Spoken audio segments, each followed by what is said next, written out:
నమస్తే సార్. నమస్తే అమ్మా. మీ పేరు? నా పేరు నాగేశ్వరరావు, నిమ్మగడ్డ. ఎక్కడి నుంచి వచ్చారు సార్ మీరు? మేము హైదరాబాద్. సార్, స్వర్గసీమలో ఇన్వెస్ట్ చేయడం కరెక్టా రాంగా మీ అభిప్రాయం ఏంటి సార్? 100కి 200% కరెక్ట్ అమ్మా.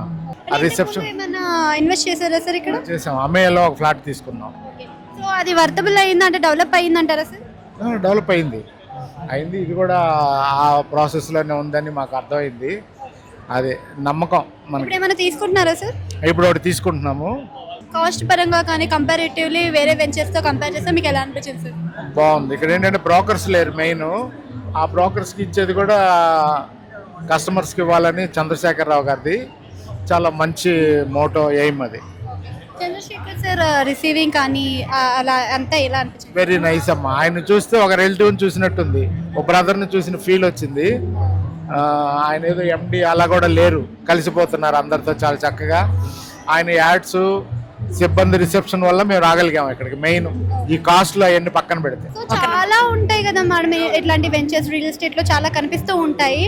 ఎందుకు మీరు స్వర్గసీమనే ఎంచుకున్నారంటే ఏం చెప్తారు? స్వర్గసీమనే ఎందుకు ఎంచుకున్నామంటే మెయిన్ ఫస్ట్ చెప్పాలంటే చంద్రశేఖర్ గారు, ఆయన చెప్పిన విధానం కానీ ఆయన అప్రోచ్ అయిన విధానం కానీ చాలా బాగుంది. వాళ్ళ స్టాఫ్ కూడా చాలా రిసీవింగ్ అది చాలా బాగుంది. ఒక నమ్మకం మాకు ఏర్పడింది, ఫ్యూచర్లో మనకి నష్టం ఏం జరగదు, లాభమే కానీ అనే ఫీలింగ్ వచ్చింది నాకు. ఆయన మెయిన్ ఎవరిని పెట్టకుండా ఆయనే యాడ్ ఇవ్వడం, అది మాత్రం బాగా నచ్చింది. ఆయన మాట్లాడే విధానం చాలా బాగా నచ్చింది. నమ్మకం అనిపించింది కానీ మోసం తెలియలేదు, ఇందులో అసలు లేదు.